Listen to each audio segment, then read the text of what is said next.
Welcome to Slow News Day. I'm Steve Poikinen. And I'm Sarah Hall. We are here highlighting artists, activists, organizers, and agitators pushing back against late-stage capitalism here in the heart of the empire.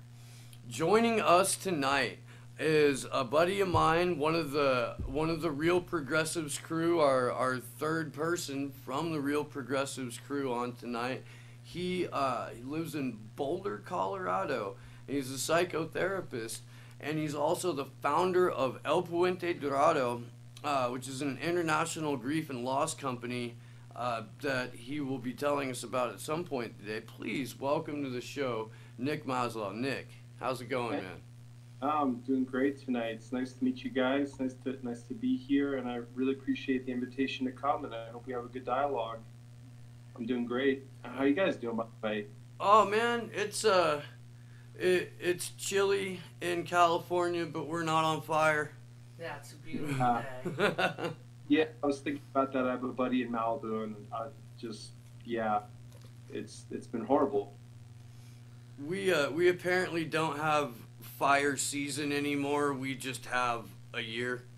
Like, it's one of those things. I don't know.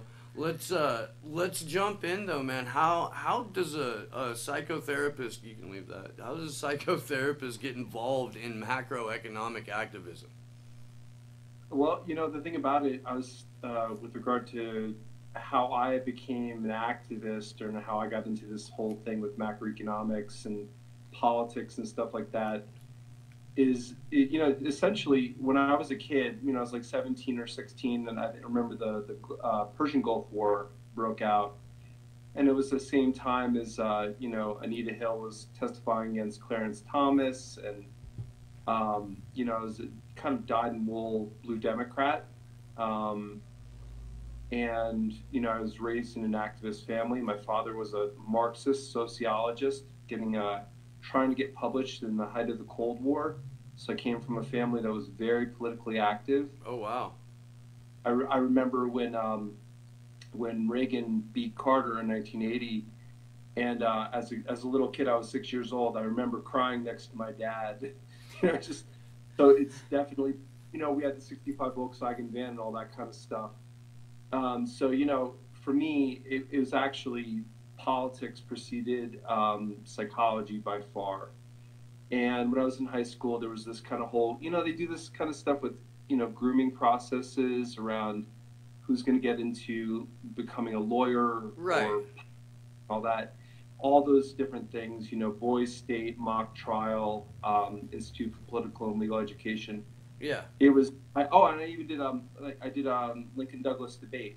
And then the funny thing about it is kind of how I learned about how to be an activist was, I just thought about things in my own mind and kind of sifted through them and then studied various different topics. But I would show up to those debates relatively unprepared and just give it what I had. And then over time, that's not the best strategy overall. You got to have some level of preparation. So I'll tell you what, man, that is almost always my strategy. I the ready, shoot, aim strategy. I have generally performed better when procrastinating or jumping into the situation with just the knowledge that I have when I showed up.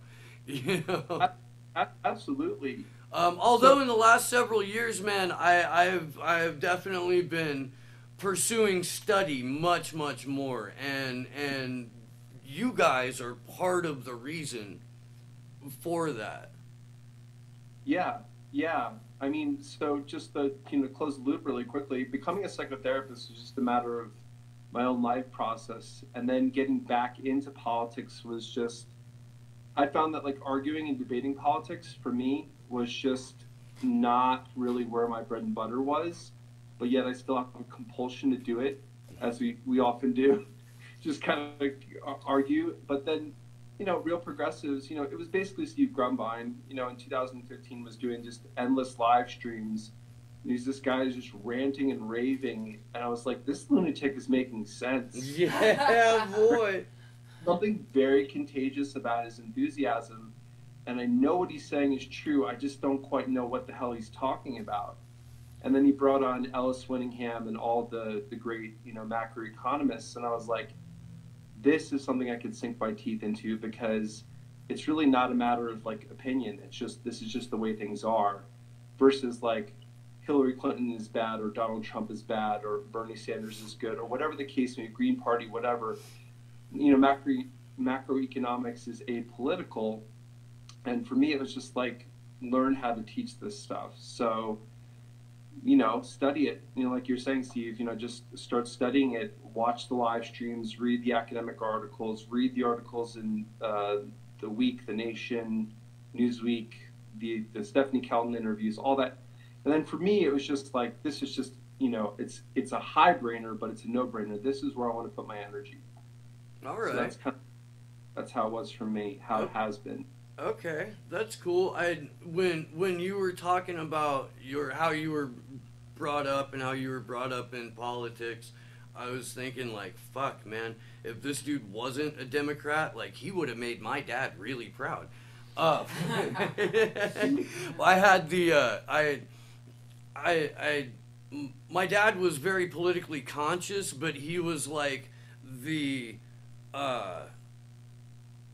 mid-70s Republican model of political thought, and he was a Reagan guy, and my dad got me into my first political campaign when I was 16 for a fucking Republican, but like it got me out of the house, and it was weird. The guy's name was David McIntosh. He was a former student of my dad's. Yeah. David McIntosh represented Indiana's 6th district during, it was 1994 was when he got elected, during Gingrich's Contract for America set up and all of that. He quit politics because he was like, no, it's way too crooked.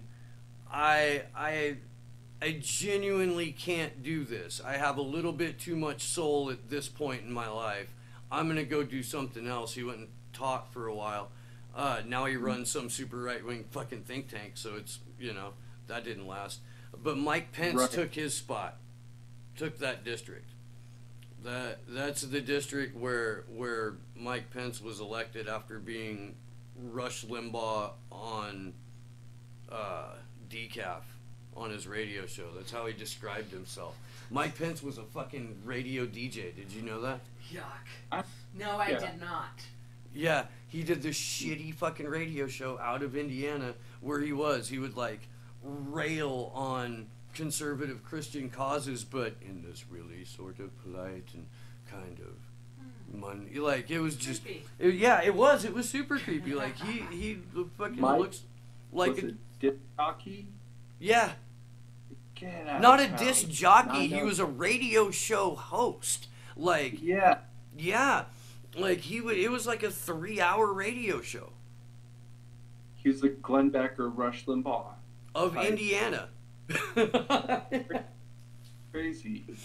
It's like we look at legitimacy of like who's a political contender and who's leading our country, and we've got a failed businessman several times over running the country, and we've got a radio personality being the vice president who will take over. I mean, it's pretty fucking interesting, actually. We're living in a cartoon, my friend. We are. It's bizarro land. Yeah. So we asked Steve and we asked Joy when we had them on. This is an idea that I stole from Ron Placone, and maybe I don't know if steal is the right word, but I'm taking the idea and I'm putting it out there as well. And it's the MMT elevator pitch, where if you're standing in an elevator next to someone who knows nothing about MMT and you've got 15 to 20 floors to explain it to them, how do you do that? Well, I mean, it's really simple, actually, is that modern monetary theory is our economic system as it exists. Okay? So all the things that we talk about in terms of taxes, funding, spending, in terms of limits to what the federal government can spend on programs, in terms of whatever policy space is available, all of that is organically already built into the existing monetary system. So it's not, number one, it's not something you implement, and number two, pretty much most of what you know about the economic system is wrong. So how do I say this pithily? I'll try to channel my best Stephanie Kelton. The government can spend and buy whatever what is available to it in its own unit of account, which is the U.S. dollar, and the only limits to spending are available real resources and human beings. So we see perfect examples of that with how much we spend on the military. $1.2 billion in 2017. Where did that money come from? That money came from nowhere. So I'm realizing I'm running out of floors in the elevator. But no, dude, you're actually doing fucking perfect. You are doing 100% brilliant, and you need to go tell those guys. I'll make a clip of this just so you can tell people, because you're nailing it. Thank you. This is what I've been waiting to hear from someone from Real Progressives. Thank you. Fiat currency that is monetarily sovereign is spent into existence exclusively by authorization of the Congress. It does not rely upon taxation. And this is something that's really important for whether you're a socialist or whether you're a Democrat or whether you're whatever you are. It does not require, the government does not require an income. In fact, it can do nothing with an income. The function of federal taxation, is to drive demand for the currency. Why? Because later on, the king will take a portion of that money back in the form of taxation. So first, the money is spent into the economy. This is straight out of Warren Mosler. First, it's spent into the economy, and then like 2 credits are taken back. And that's how it works. And it doesn't come in and then later get spent out. It comes in and it gets burnt. And historically, that's the truth. Yeah. It actually burn the currency upon receipt. So it doesn't rely upon an income. Beardsley Ruml, the former chairman of the New York Federal Reserve, said in 1934, taxes for federal spending are obsolete. So we've been off of that for 80 years. But for some reason, neoliberalism has really gotten into our minds that somehow, regardless of whether you live in Denmark or Japan or the United States or Australia or Canada or Russia or China or all these monetarily sovereign countries, that somehow we have to collect money from the people in order to spend. At the state, county, and local levels, they are all revenue constrained. The federal government, the only constraint is available real resources. That's it. So once you know that bones to bones from reading articles and seeing different various economists out there who really know what they're talking about, then you can dispel the idea that we have to tax the shit out of the rich in order to spend money on the Green New Deal, different programs, student debt eradication, an infrastructure program, high-speed railway.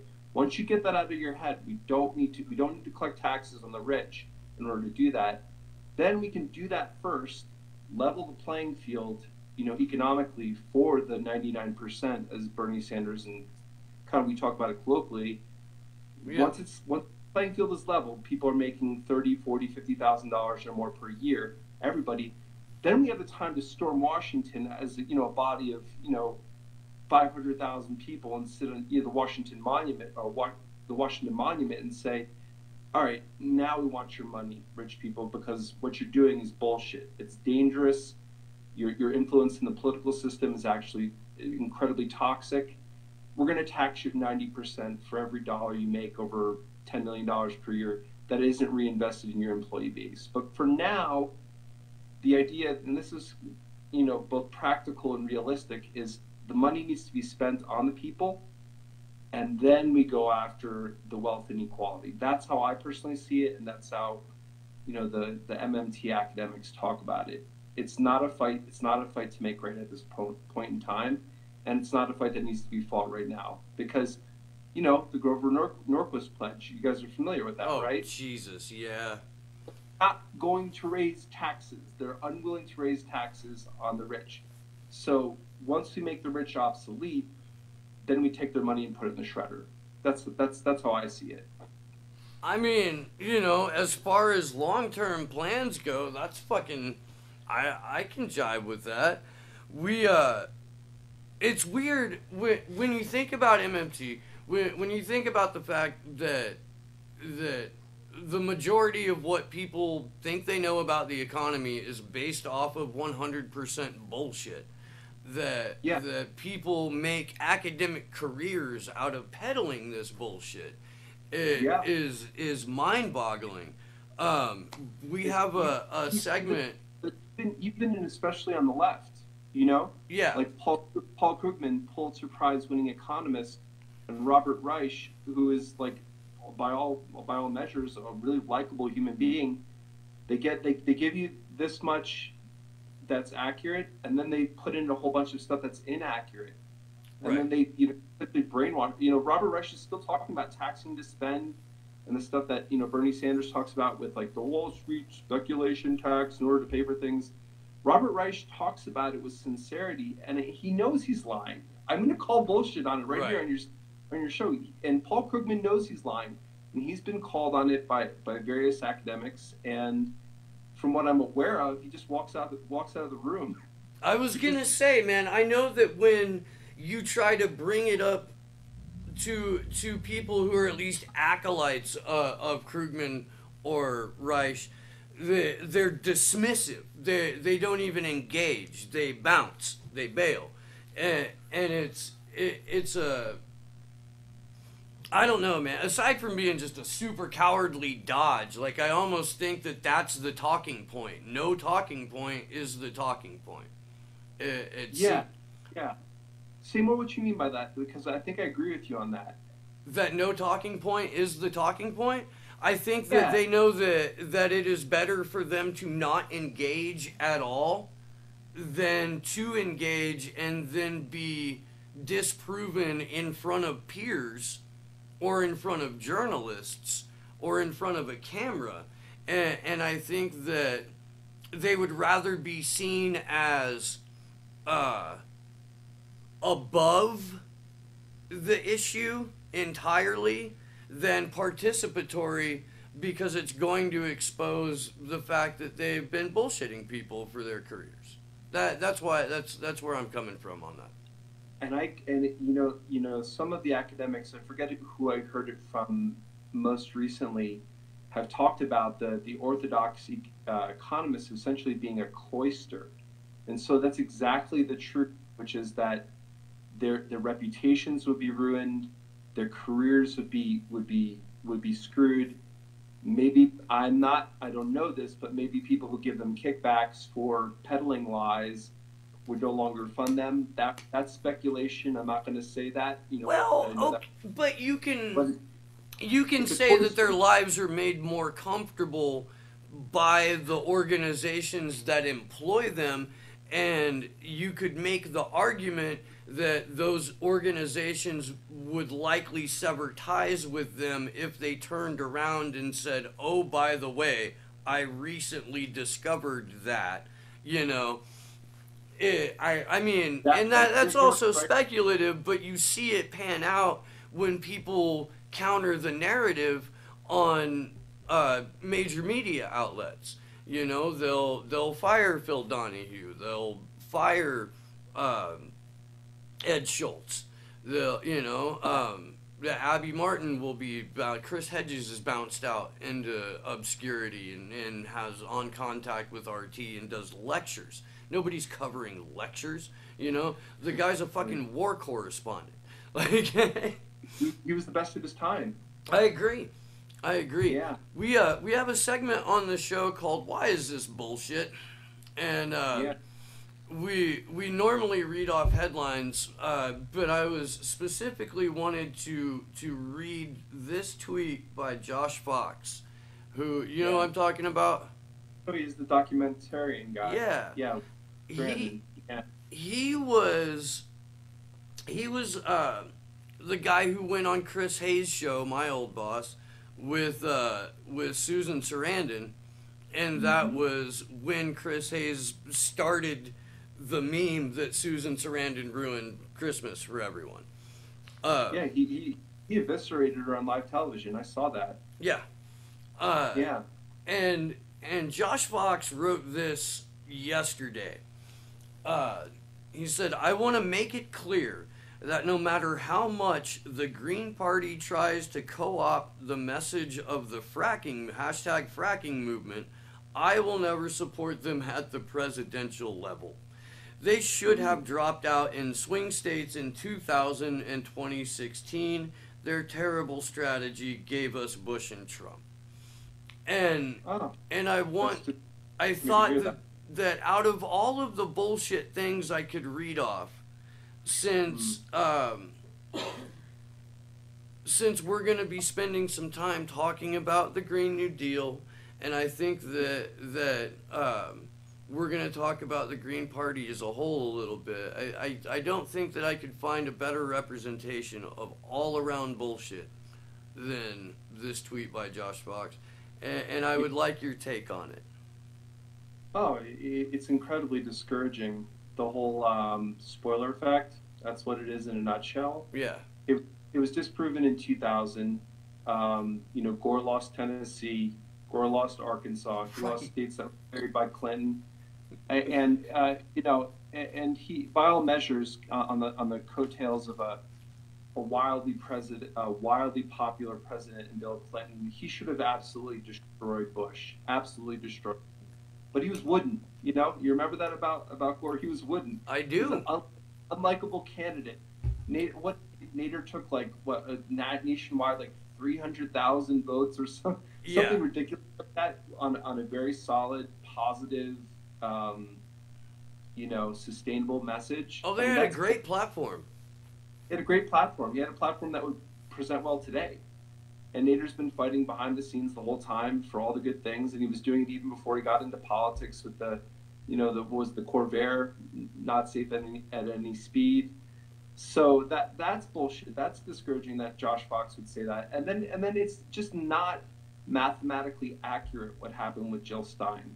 Whether she was cheated out of the votes or whether the votes weren't counted or whatever, no matter what, she got less than 2% nationwide. Yeah, she got 1.9%, and Gary Johnson got 6% or 5%, right? Yeah, I want to say that no, because I don't think the Libertarians got the 5% threshold to get matching funds, but he got something like 4.2 million votes, I think was his total vote count. And by that metric, by Josh Fox's own logic, had Gary Johnson not won, Hillary would have lost the popular vote too. Exactly. I think. Yeah, and just beyond that, we can go through the lack of campaigning by Hillary Clinton in the upper Midwest. Oh, Jesus. We can look at the fact that nearly being indicted just prior to the election, for destroying, evidence in a federal case. We can look at the James Comey flip-flop. We don't really know what was going on there. Was he on the side of Trump? Probably not. Was he on the side of, there was just so much shit. The Clinton Foundation paid to play. I mean, there was so much fog, Honduras, it goes on and on.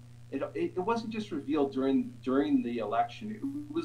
People knew about this stuff for years leading into 2016. It was just, the whole anointment effect that she was being anointed and didn't really campaign hard and didn't really look very good in the public eye.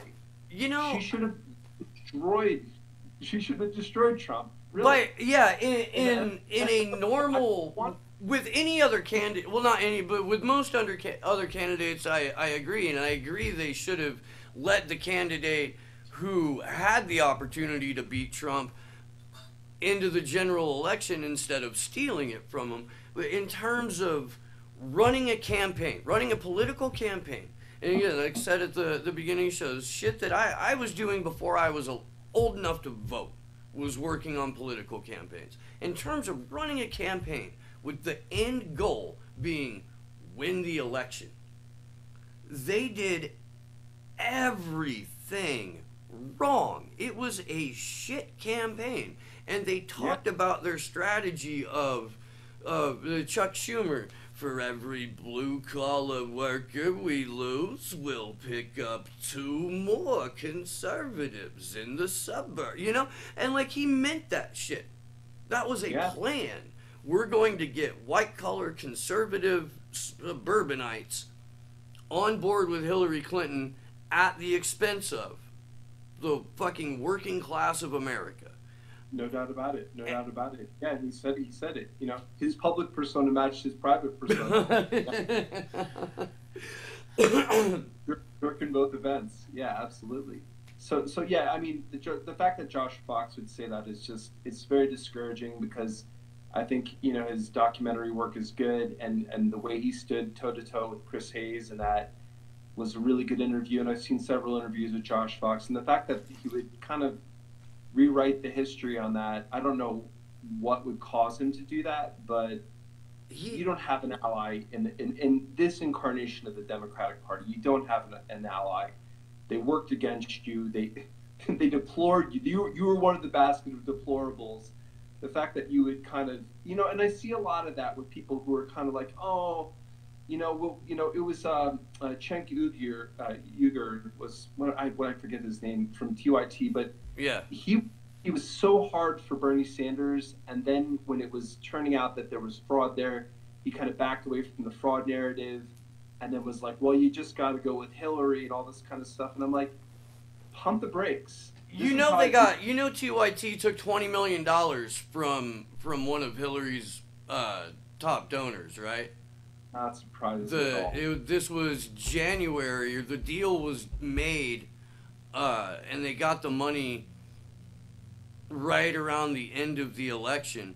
But Cenk Uygur, yeah, it was $20-some million that they took, that was supposed to be an investment load, because they were going to build this team of progressive reporters, and they fired Jordan Chariton over fake sexual assault allegations. Then they went out and they lied on their own show and said he stole money from them and used a company credit card for his own personal business. That never happened. Jordan is suing TYT for a sizable amount of money, and has his own new thing called Status Coup now, and I wish him the best of luck. I really enjoyed his reporting.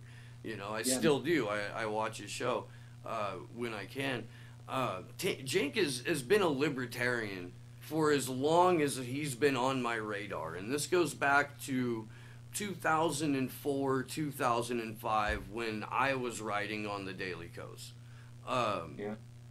And he would post on the Daily Kos, and it would be like these, like, almost like bad Jon Stewart monologues, these diatribes, where it was like you could tell that he knew how the joke was supposed to go, but internally his own thought process wouldn't allow him to type it out, you know?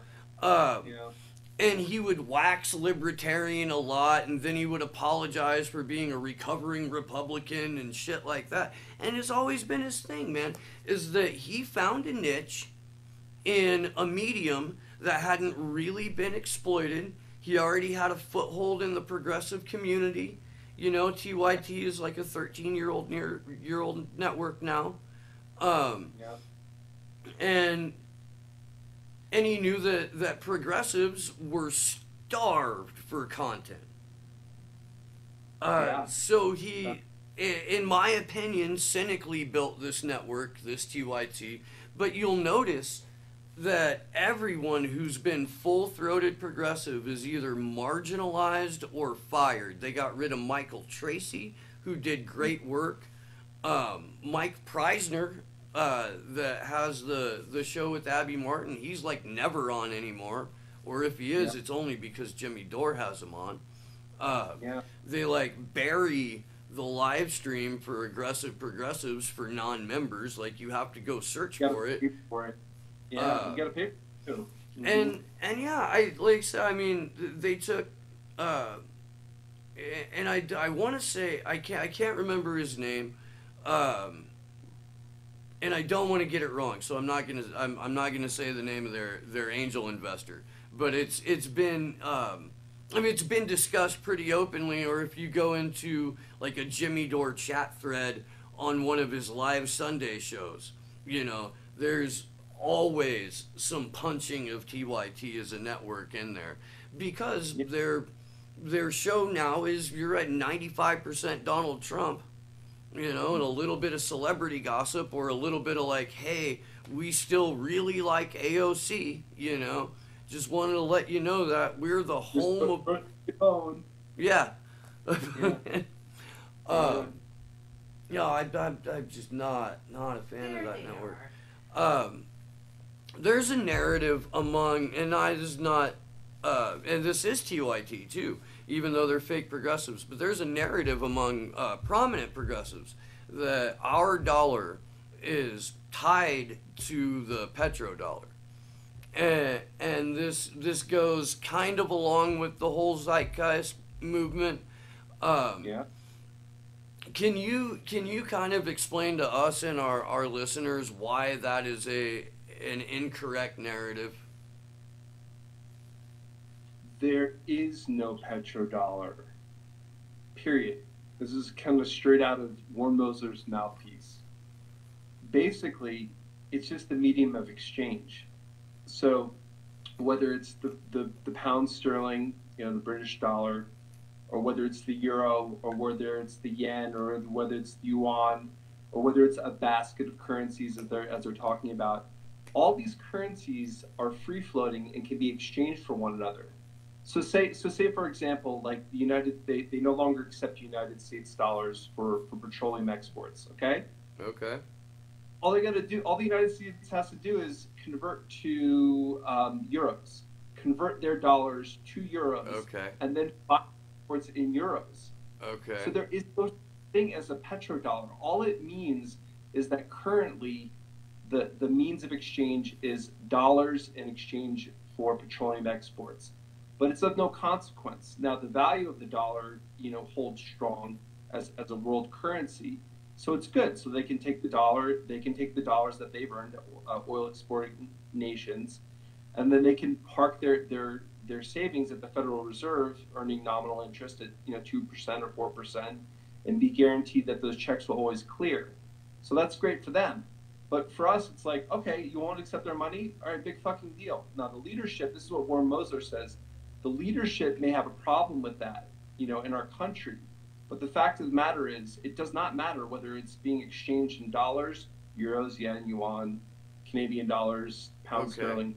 All these currencies are monetarily sovereign except for the euro, but they can be exchanged for one another in the market. And that doesn't, there's no issue there. So the economy doesn't collapse if we get a shitty exchange rate on the yuan when that becomes the unit that oil is measured in, and that's kind of the narrative of the zeitgeisters, right? Is that like everything collapses when we go off the petrodollar? Like it just no. The market, the free market controls the rate. The Chinese can't control the rate of exchange. The free market controls the rate of exchange. Yeah. But the Saudis get to set the price of oil. Say what you said. The Saudis get to set the price of oil. That's what you were telling me the other day.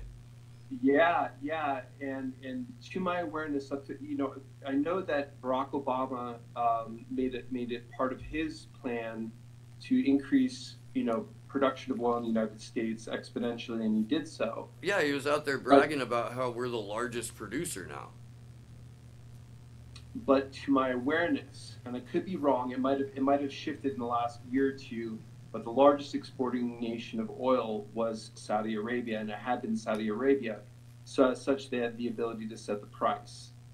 So, but what Mosler says is if the price drops down in Saudi Arabia, then it runs the risk of putting Canadian investments out of business. It runs the risk of putting North Dakota investments out of business. So there's this kind of tipping point where they want to keep it between $65 and $85 a barrel. This is stuff that's a little bit more technical than I'm traditionally work with, but I wanted to study this a little bit more extensively. But essentially, the price of oil is determined by the market, and whoever owns the most oil is the price setter. That's the way it works. So, it's yeah. Yeah, because when I was looking up some numbers real quick, the U.S. we get 43% of our oil from Canada, and what that I know that has nothing to do with who sets the price of oil. I don't even know. We probably are the largest consumer of oil nationwide. I know that our military is the largest global polluter.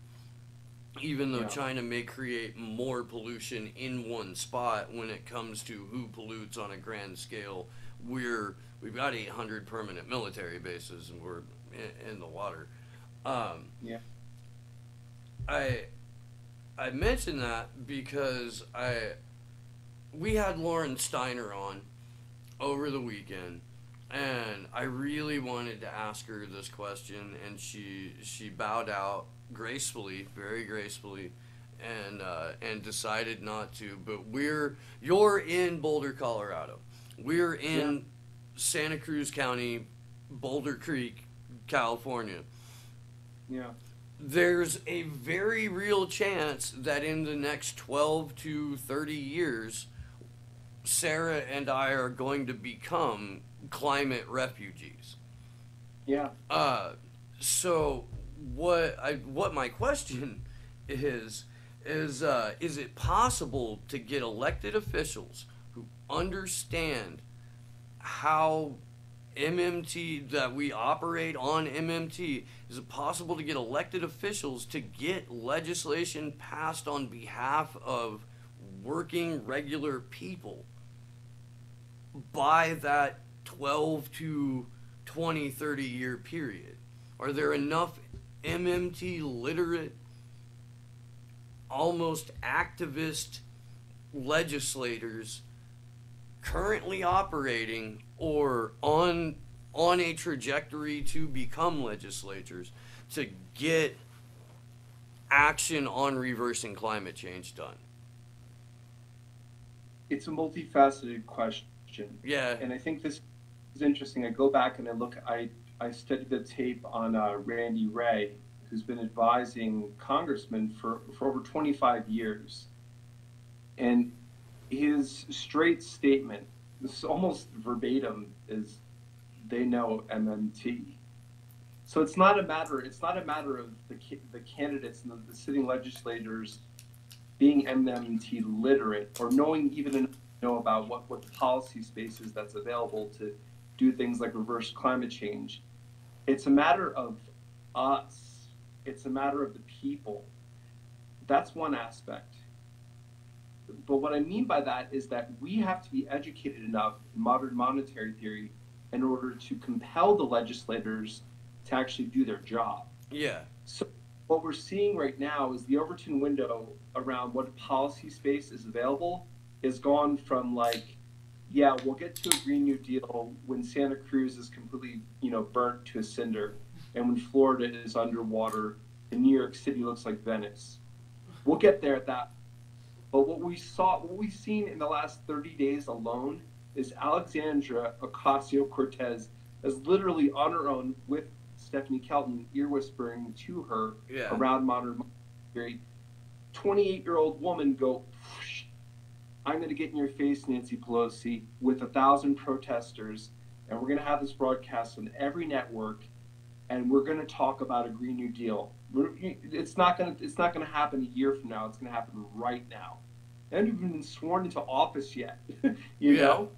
So my feeling on it is, and Dr. Stephen Hale out of Australia talked extensively about it. It's really bad. Like if we go up 2 more degrees, I forget whether it's Fahrenheit or centigrade, we reach the tipping point. the tipping point where like it's like superstorms that are covering half of the country, and California is burned, true char, and we have like mass extinction kind of stuff happening. My feeling on it is whether or not it's possible to completely stop it, arrest it, halt it. It is possible, I think, within the next 4 years to, number one, pass a Green New Deal, and number two, begin breaking apart what are all the legislative parts to what a Green New Deal would look like high-speed railway, which has nothing to do with, it has zero carbon emissions, machines that suck CO2 out of the air, massive reforestation programs. Yeah. What was it? During the New Deal, they planted 2 billion trees. Yeah. Did you know that? Yeah, with the Civilian Conservation Corps, right? Exactly. We could plant, Pakistan, I read recently, is planning on spending enough of their own currency in the next 2 or 3 years to plant 10, either, I don't want to butcher it, either 10 or 20 billion trees in Pakistan. Oh, wow. In sand, dirt, and mountains. They're planning on doing it. There's legislation passed on it. So to me, the question is, do we have the education available to the public that people actually understand how the monetary system works, how policies get enacted, and do we have a groundswell? And I feel positive about this, that within the next 6 months, there's going to be mass movements of millennials, to be honest with you, 18 to 35-year-olds. Yeah. Like, I can't find a job. I'm saddled with student debt. This is complete bullshit, what I'm inheriting. So I have no choice but to storm my state capitals in Washington, D.C. And that's going to get televised. And that is where it comes from. The legislators already know. Enough of them know. You bet your ass Charles Schumer and Nancy Pelosi. Oh, yeah. And all the right. They all know modern. Bernie Sanders has been advised by Stephanie Kelton for 7 years, I believe, on the Senate Finance Committee. Yeah. He knows this shit. The majority of them know it. There's some ignoramuses in there. The question is, do we as a voting populace, do we as an activist community have the wherewithal to actually compel them to do the right thing? And I really actually think it's going to happen relatively soon. Now, on the other side, if it doesn't happen relatively soon, well, what and Stephen Hale talked about this, it's going to happen either before we have a cataclysmic storm, like I said, that covers the east coast of the United States. Right. Or that storm comes and everyone's like, wow, 2 million people just became homeless. We might want to do something about climate change. So my hope and my feeling in my heart is that a Green New Deal will pass, and then it'll take a while for the policies to get enacted and to break apart exactly what the policies are and the mechanisms of doing it, locally and statewide, and how you involve people and get people employed and so forth. But if it doesn't, it'll take a superstorm, but it'll happen sooner or later. I firmly believe that. But anybody who denies climate change is just obviously got their head up their ass. But that said, millennials, they know this is real, and they know that it's. Do they want to be able to have children? Do they want to be able to have a life that's worth living? There's big stakes for them, and this is big stakes we're all in the same generation. It's big stakes for us too. Oh yeah. The baby boomers are going to be dead by the time the storms get really bad, and the fires get really bad. But I have confidence that it will happen, and it'll happen relatively soon. I mean, I feel really encouraged by just these last 30 days, and I think that Jill Stein didn't have the moxie. She didn't have the strength. Ajamu Baraka, who I think is an incredible statesman and an incredible Absolutely. He didn't have the ability to kind of draw people. Well, he wasn't an elected official. So that's what you're kind of saying. The elected officials, like, I used to think it was exclusively about the activist community, but now seeing that Alexandra Ocasio-Cortez is like, fuck that. I'm gonna go ahead and do it. It can be led from the top, It could be led from the academic community giving us the information, and the activist community literally just storming Washington and mainstream media covering it. And then sooner or later, Alexandria Ocasio-Cortez is going to be asked, well, how are you going to pay for it? And she's going to say the same way we paid for the military spending. Yeah. And she won't say currency. She'll just do it. So I actually think we're in good times, better times than I've experienced in my life. I'd be curious to see Ralph Nader's take on it, seeing what I'm perceiving as a shift in the Overton window, but and other, so I want to agree with you. I do. I want that to be the case. And I think that as long as there are enough people who are Whoa. Nick? You still there? Yeah. Okay. Yay. There you are. I'm on low power mode, so I've got 20% on my phone. So okay. We're about 15 minutes or so from that hour anyway. Did you? Yeah. Federal Jobs Guarantee 2020 while we're on good news. Oh, yeah. You said something earlier today that very much excited us. So we were listening to something that you had posted a while back, and it was about a federal jobs guarantee being a part of everyone's platform running for 2020, and that it was going to become a reality, a federal jobs guarantee. I looked up the percentage of the workforce that is government employees, and right now it's like 1.4%. Yeah. We don't know what real unemployment is, but we have relatively low unemployment on paper right now. Using metrics that have been discounted, but yeah. Yeah, I mean, I said I have no idea what real unemployment is. I have no fucking idea. I know that 51% of the country makes 30 grand or less a year, that like 80% of us can't afford a $500 emergency. I know that. Yeah. Do we, fuck. At what point, because I want to think that AOC is, is on to something and is trying to shift the perception a little bit. But then you see an article in Politico where they're seriously talking about we need Joe Biden and Mitt Romney to run together on a unity ticket. Did you see that shit? I've heard that shit. That's a real thing that happened. No. Yeah. And, they're all saying, like, the most progressive person we could find to run for speaker is Nancy Pelosi. And it's because nobody to the left of Nancy Pelosi ran. And I understand that there was a threat that someone even more conservative than Nancy Pelosi was going to be speaker if she wasn't. I'm not sure how that's possible. Nancy Pelosi is going to implement PayGo. We talked about this recently. Like, PayGo, even if PayGo was passed as a policy, it would take years for it to be completely enacted, and by that point, that could be reversed. So if PayGo were to pass, which means essentially that for every dollar spent into the economy, there's a dollar taxed out of the economy.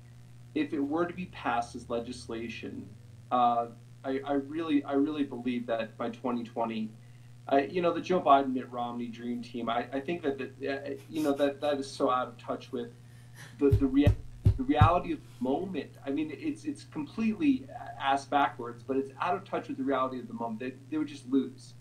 Joe Biden was out there right around the time of... Joe Biden said that he was the most experienced person to run for president. Did you see that? He said it was right when everybody was publicly mourning war criminal and fucking coke dealer George Bush. And of course, because we were mourning George Bush, the neoliberals and the media put the Me Too movement on hold. And Yeah. it allowed for some space for Joe Biden to say dumb shit. But to the point, if PayGo passes, and I heard Steve Grumbine talking about, I think it was Bob Hockett he was talking to about that. Even if it passes, it would take a long time for it to get implemented, and then at that point, laws can be overturned. So I'm not particularly worried about PayGo. How is it a long process to decide to implement something like PayGo? Man, they passed the fucking Patriot Act like overnight. And that radically changed the course of the country. Like, from the time that 9/11 happened to the time that the Patriot Act happened was a grand total of like 6 weeks or 5 weeks.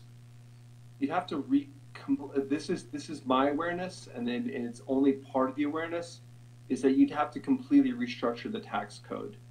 And as we've seen over time, that's a very difficult thing to do. Okay, yeah. Far more complex than that.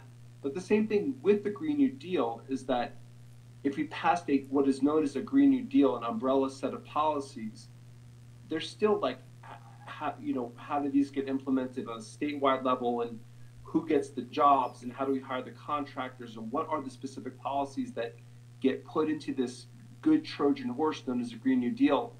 That would take a long time, and once it get passed, it would take a long time to implement it and so forth. So it's not just like, we know this about legislation. It's not just like the Affordable Care Act was kind of written and rewritten, and I'm very much against the Affordable Care Act because they took away single payer. But yeah, the states were given rights to opt out of it, and people are not guaranteed insurance without. Well, and the insurance companies were given incentives to not participate.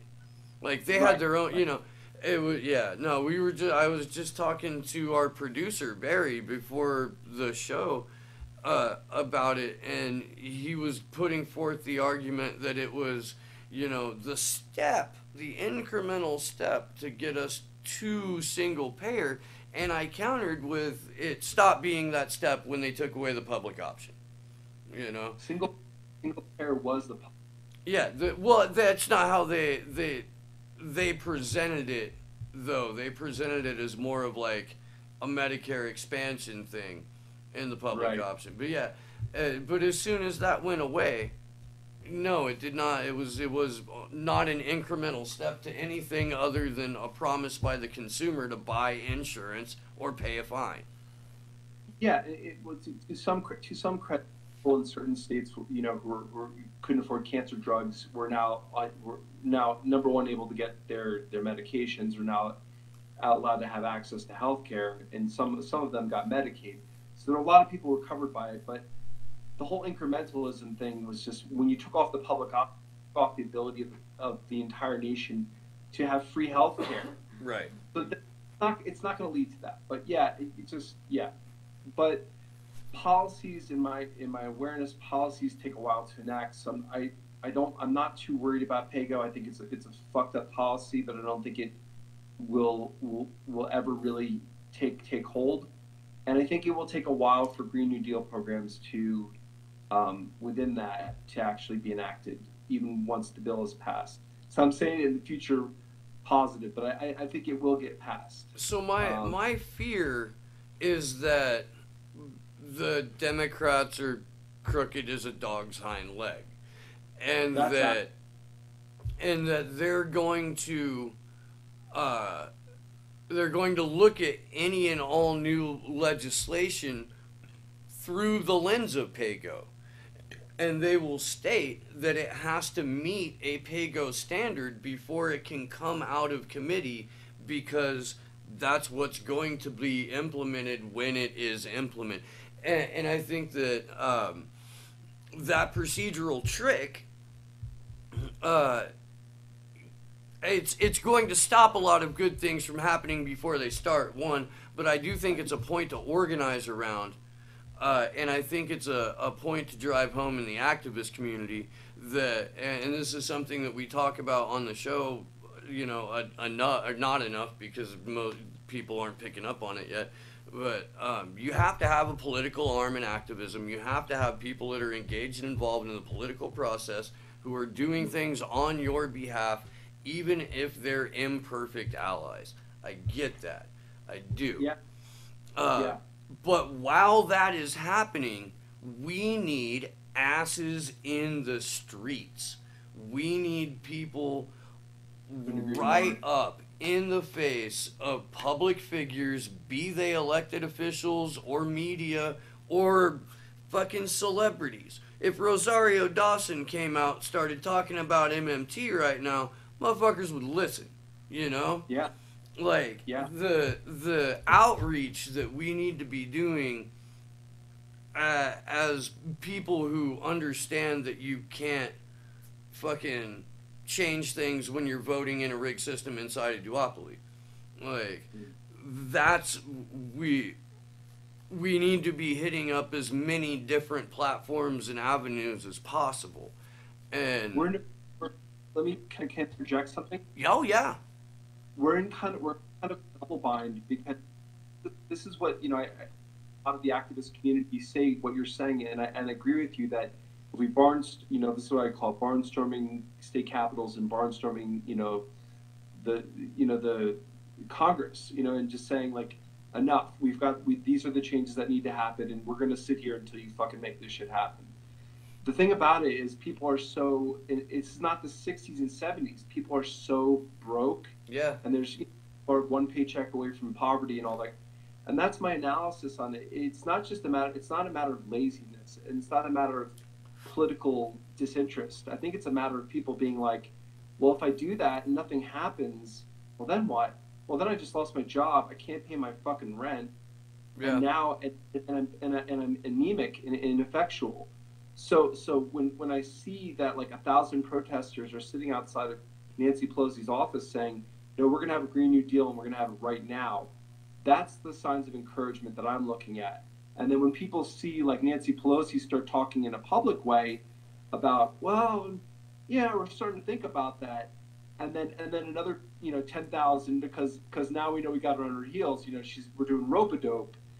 Then we've got a genuine activist community that's right in the face. You know, like I can't, you know, as an online activist, I can't take off time to leave my daughter and leave my job and to go do this thing or even organize things to do things like that. But I'll tell you, if there's like a 500,000 person march that's going to happen in Washington, I'll be organizing people and bringing them together, and you know we'll get things done, and we'll make you know live streams that actually reach people and so forth. But I think that's the tipping point that we're getting to. But it's not me. It's the millennials. It's the young people, the people who are really most susceptible to how shitty things are. Yeah. And aware enough. Those are the people I think who are actually going to lead the charge, who are already leading the charge. And I'll get on their coattails. I got their backs 100%. You know. But yeah.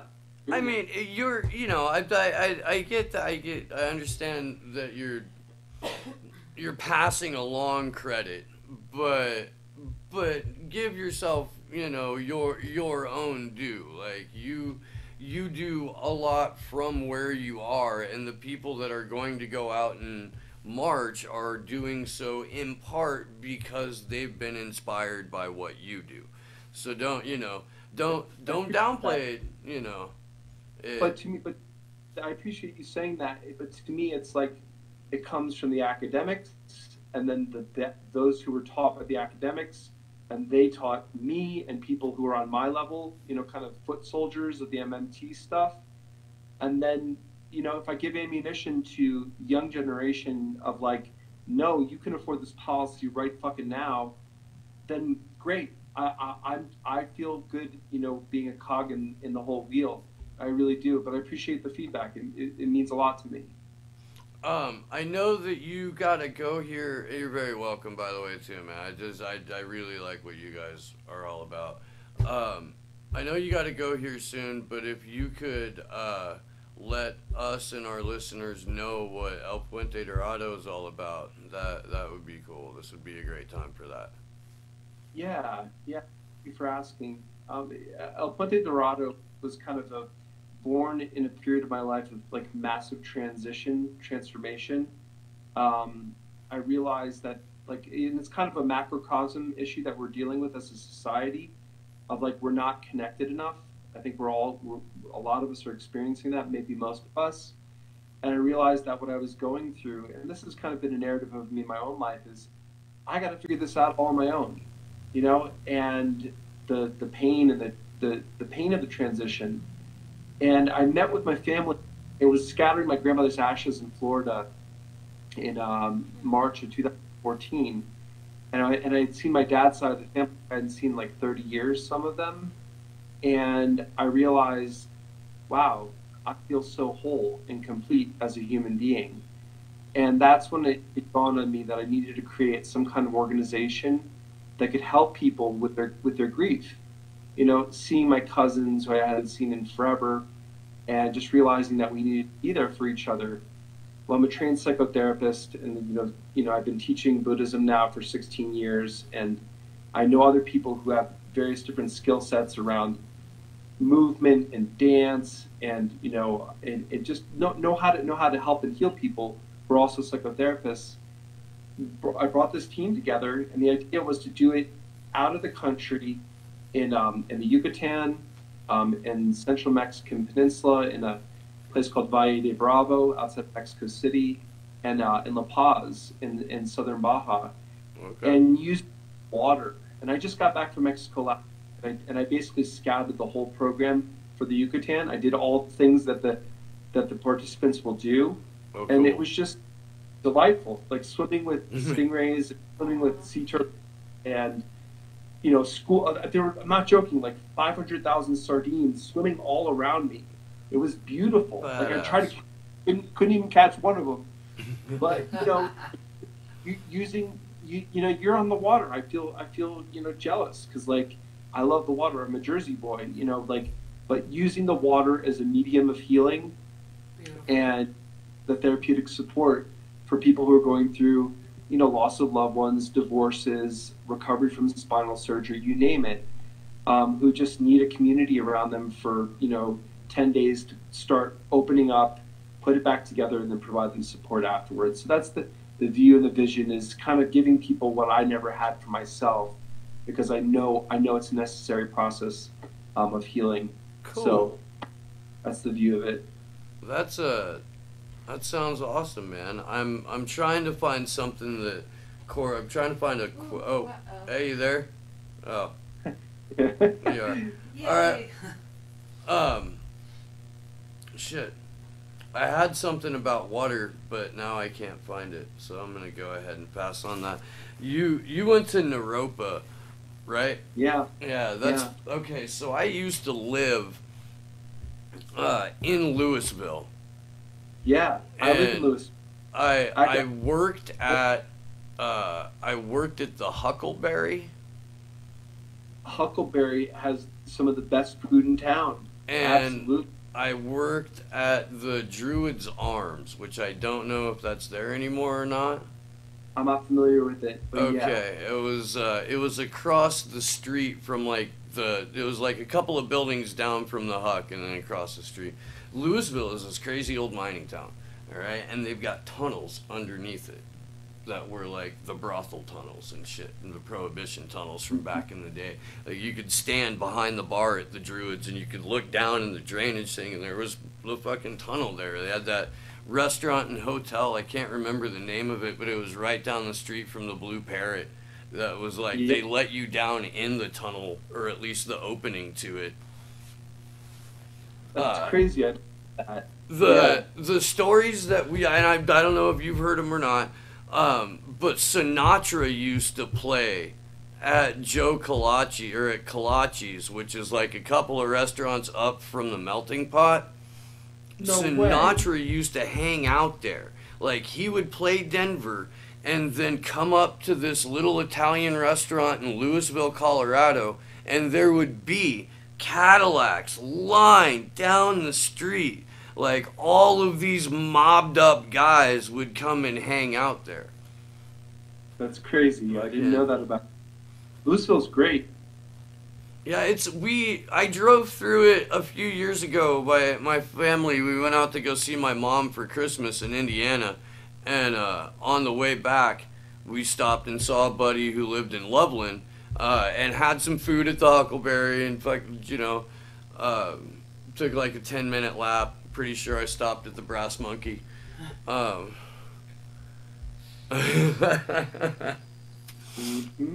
yeah, that's a really cool area, man. The Huckleberry had a sister restaurant called the Dushanbe Tea House. I don't know if that's still in Boulder or not. And then they had a. Do you know about the Dushanbe Tea House? Yeah, that's the what? That was from Tajikistan. Yeah. They gave us Dushanbe Tea House, and we gave them a cyber cafe. That's right. That's right. Give them a prefabricated cyber cafe, and they gave us the most elaborate, beautiful tea house that you've ever seen in the entire world. Yeah. It's an architectural masterpiece. Oh, dude, it's so cool looking. Yeah, it is. Because they're supposed to be sister cities or something like that. Exactly. Yeah. Exactly. We had 2 cooks at the Huckleberry at the time that I worked there that were from Tajikistan. Mm-hmm. And I don't know if that was part of the tea house exchange or it just worked out that way. Right. But that was cool, man. All right, Nick. Well, we're going to go ahead and wrap up here. Really want to thank you for taking some time. Thank you. Thanks for having me. It's Very really nice meeting you. Is there anything that you would like to kind of plug? You wanna throw some love at anyone in particular or any organization in particular? Oh, real progressives, real progressives, bar none.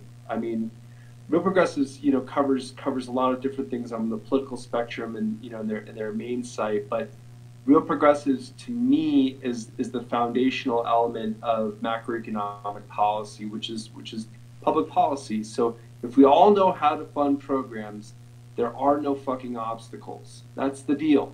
If we know there's no barrier, there's no legitimate barrier, then we can barnstorm Washington. So this is where Warren Mosler, Stephanie Kelton, Pavlina Cherneva, Rohan Gray, Stephen Hale, Ellis Winningham, all the people who come through the doors of Real Progressives and get interviewed by Steve Grumbine, mm-hmm. and Grumbine himself. Like with these are the people in my life who are the movers and shakers, who are the people who are going to shake up the whole thing, like at least on that level.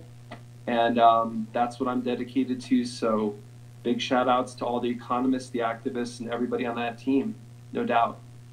Awesome, man. Well, thank you very much. This has been another fucking informative, fucking nicely fucking talked to episode of Slow News Day. Nick, really appreciate you coming on, man, and we'll talk soon. Thank you That sounds so good. much. Have a nice Thank you. night. All right, You too. brother. You take care.